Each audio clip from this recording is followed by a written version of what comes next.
What is happening, YouTubes? Archman here, and just Wednesday as fuck around here. So I thought I would talk about this mini guru. I have had this mini guru right here for 2 weeks, something along those lines.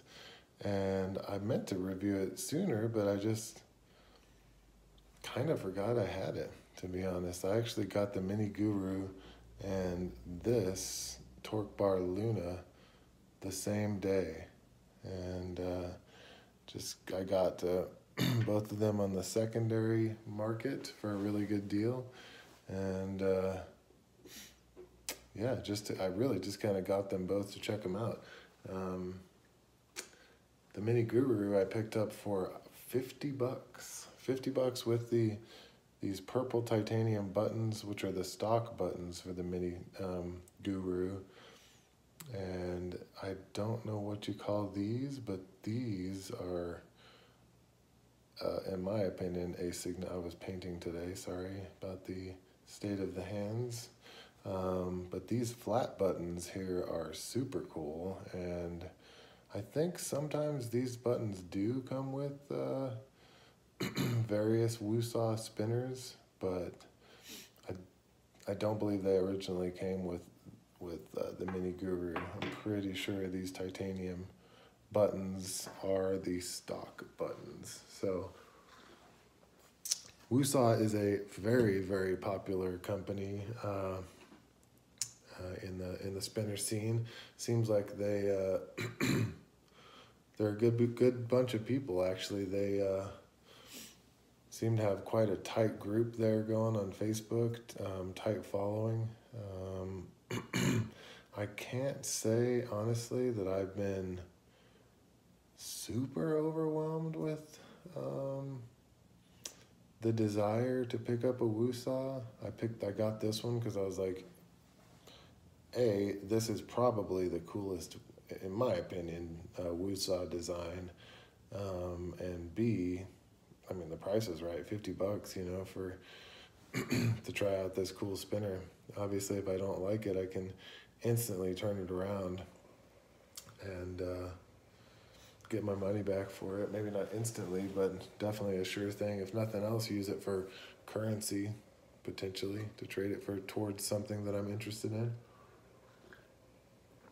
I don't remember what bearing this thing came with, but I did replace the bearing. I have an HC3Z in it, I believe. One thing that's really interesting about the Woosah spinners is their retention method. Is that what's in there? Yes, an HC3Z, you can see there. 10 white balls. But yeah, one thing that's super interesting, which I don't love it because it means that you have to have specific buttons for Woosah spinners. You can see there the shoulder. Oh, perfect. You can see there the shoulder that no longer mint condition. That the bearing sits on here actually is offset. So what holds the bearing in is this O-ring, and it's actually a super nice little system. You do have to use like a needle or something sharp to get it out of there. But as far as I know, any bearing retention system requires tools for the most part, if nothing else, boiling water and also tools for, like, you know, press fit or slip fit, whatever you want to call it, systems. But yeah, actually, I do really like it. I've forgotten. I always forget that this thing, I say always, but as long as I've owned this Woosah, I forget that it's retention fit. Real quick, just for you guys, I will show you. You can see how much just unbelievably thinner these buttons are. And I personally am all about the thin buttons. I don't like anything about thick buttons. And I have extra large hands, so let's see if I can get this right. So obviously it only goes one way because this side that has the O-ring on it is quite a bit deeper in there than the other side. It just has the essentially the titanium stop, lip, whatever you want to call it. Let me just get this closer to my person so I can actually tighten these buttons down. But yeah, I don't know, a lot of people seem to, I don't know if I can say prefer, but just not be bothered by these buttons sticking that far out. Personally, I would have zero interest in this. I just don't like how much of those stick out. I don't like it at all. I really like, my favorite is honestly as low profile as pretty much it gets, which is the Cocoon. I really, really like how low profile that is, and I don't love this. But luckily enough, it did come with those cool, super, super low profile buttons. The Thrax is super low profile too, but man, I cannot remember. I want to say this came with a 1-drop in it. I think it actually came with something shielded and just unbelievably smooth. These HC3Zs are also, they're like believably smooth. Very, very smooth. Too smooth. I actually don't love. Yeah, so I don't know so you can see here, the bearing is just right up against a lip there on that side, and down in there pretty good and far this side. Which again is not my first choice. I guess any retention fit method of securing a bearing is gonna require some odd stepping or such. So obviously this would be my most low profile set of buttons because they are super flat, which I just really love. I personally, I've never carried this spinner. I don't plan on ever carrying this spinner. I just kind of give you a look at the anodization there. I don't love the blue. I don't love the blue. I wish this button here that's with it is stainless steel. Wah, wah. I can tell because it's just ever so slightly magnetic. So it's like flame anodized stainless steel, which kind of sucks because I don't know how to flame anodize anything. So I would have to, if I wanted to remove that, I think I would have to do it with, I guess I could probably do it with flits. That'd be easy enough. But yeah, if I do keep this any longer, then I will be Oxiclean anodizing this, which is pretty simple. You just take like a 1/4 cup of Oxiclean and you boil some water, put it in a bowl, put the Oxiclean in a bowl, put your, whatever it is, titanium that you're anodizing or removing anodizing, kind of gives it a bronze finish-ish. And you just let it sit in there for a little while. It pretty much takes it off instantly and gives it a bronze that kind of comes off really easily, just like a really piss poor oxidation layer. Unlike this type of oxidation layer, which is pretty bomber, stays on there really, really well. And then of course you have like your super extreme being Zerk. And Zerk is gets that really nice, thick, ultra hard black anodization layer from heat. Just like you can heat anodize other stuff. For some reason, this one doesn't bother me though. The Lauti Rock. I actually just put a new bearing in this last night. A freaking FZ Essentials Manhattan, dude. And so that's nice. It's kind of has a lot of play in the tolerances of the bearing. But yeah, other than that, I guess I just kind of, this thing is super teeny tiny. So I have a bunch of spinners out here because I wanted to do some size references or size comparisons because I was shocked at how small this thing is. I forget what it is. It's, let me hold it up next to my stubby here. Just bang them together quite a bunch. It's not that tiny, 45, I'd say 45 millimeter spin diameter, but still pretty damn small because the stubby's small, obviously. It's just a little guy up next to a Thrax Nano. You can see, super tiny, little spinny with the Woosah Mini Guru in titanium.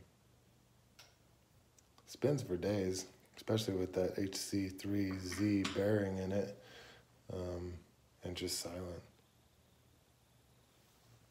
So silent, it's crazy. Yeah, I held it right up to the mic, you probably couldn't hear it at all.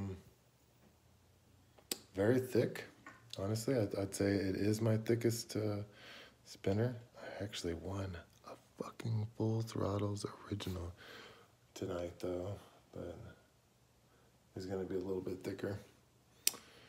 But yeah, I guess that's about it. Just kind of wanted to give you guys the lowdown on this mini Guru here.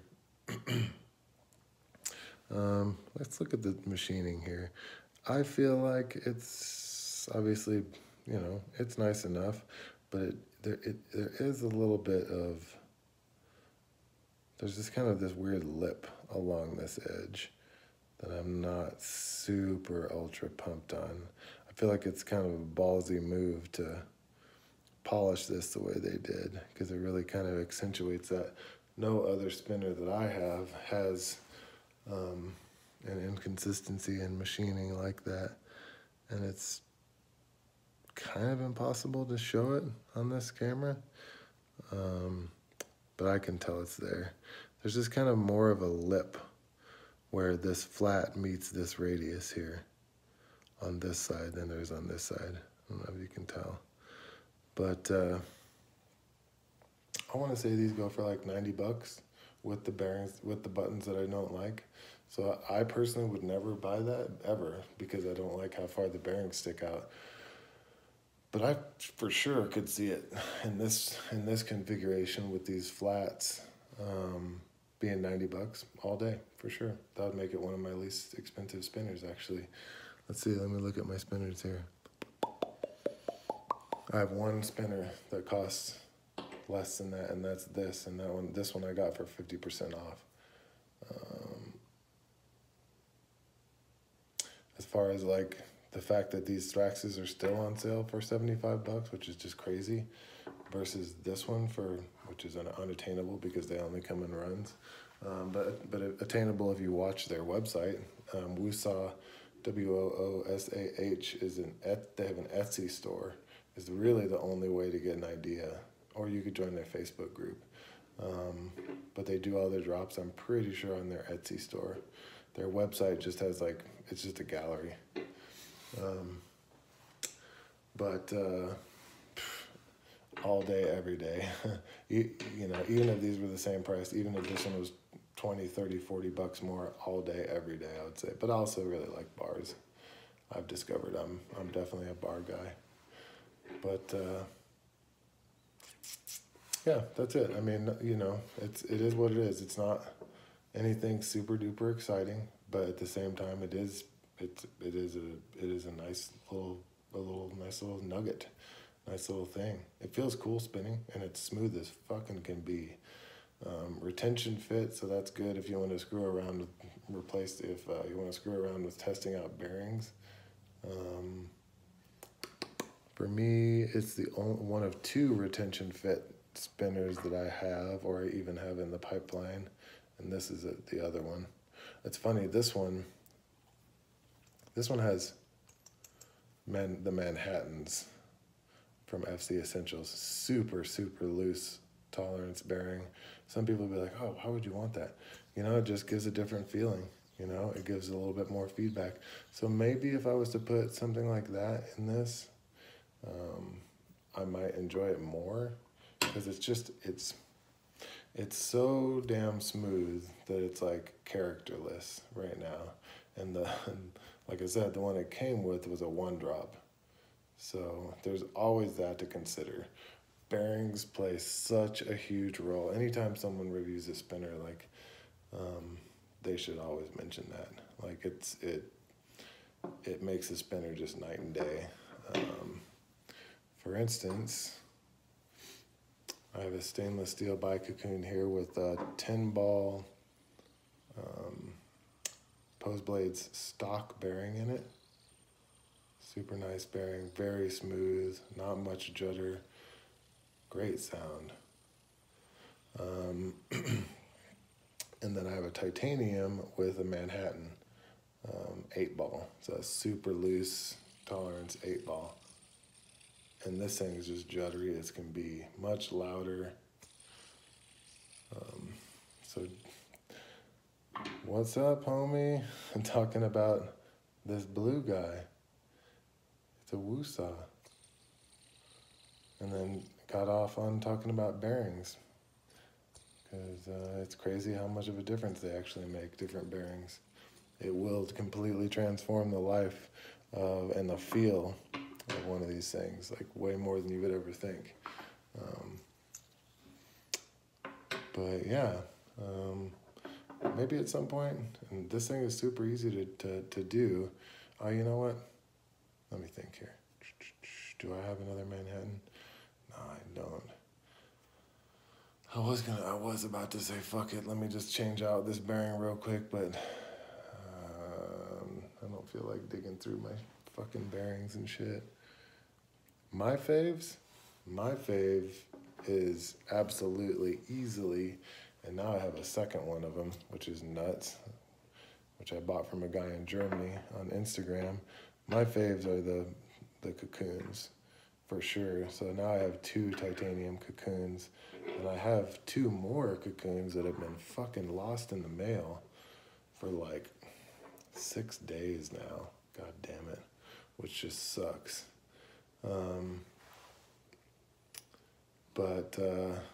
And then I also have another cocoon button, which has just been taking its sweet ass time, from Austria. Yeah, but these cocoons are the shit. They're spendy. They are definitely spendy. I got one secondhand for $190, and the other one secondhand for $150, with some dings on it, undisclosed by the seller, but I knew the price was too good. And then I got my zirconium cocoon, which is just kind of, it's easily my favorite, but it also is like fucking damn near double the cost. So it's hard for me to choke that down. Yeah. The ring spinner. This is a cocoon ring spin. This thing is super, super awesome. I never really use it because I'm just kind of holding on to it as currency and trying to trade it for other things. But this one was, I forget what I paid for it. It was €120 plus like 20 bucks shipping. Hey, I wasn't really trying to show the collection. I got off on a tangent. I should do a collection update though. But I have 3 spinners en route right now. An FTO and 2 more cocoons. Crazy motherfucker. But yeah.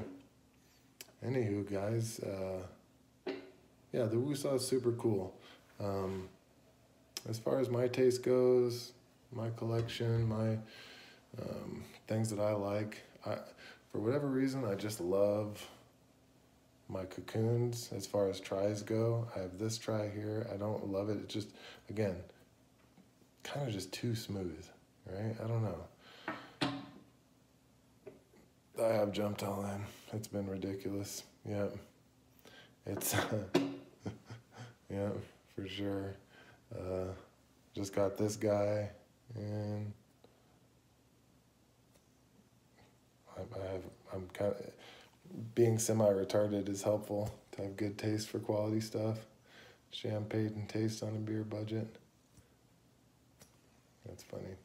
This guy's actually really cool. I did not love it at first, just because it's really tiny too, and the buttons are really tiny compared to a 20 millimeter. These 18 millimeter buttons are just like tiny little baby guys. But yeah, this is a Torque Bar Luna. These things are just super overpriced. This is $190 is what these go for. What the fuck?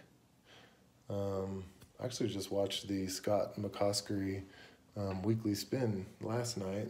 That's really cool. It's kind of interesting. I want to say it's episode 28 for those of us. Weekly spin, episode 28. That's the guy who invented the fidget spinner, which is, this is made by him. It's a cool little spinner.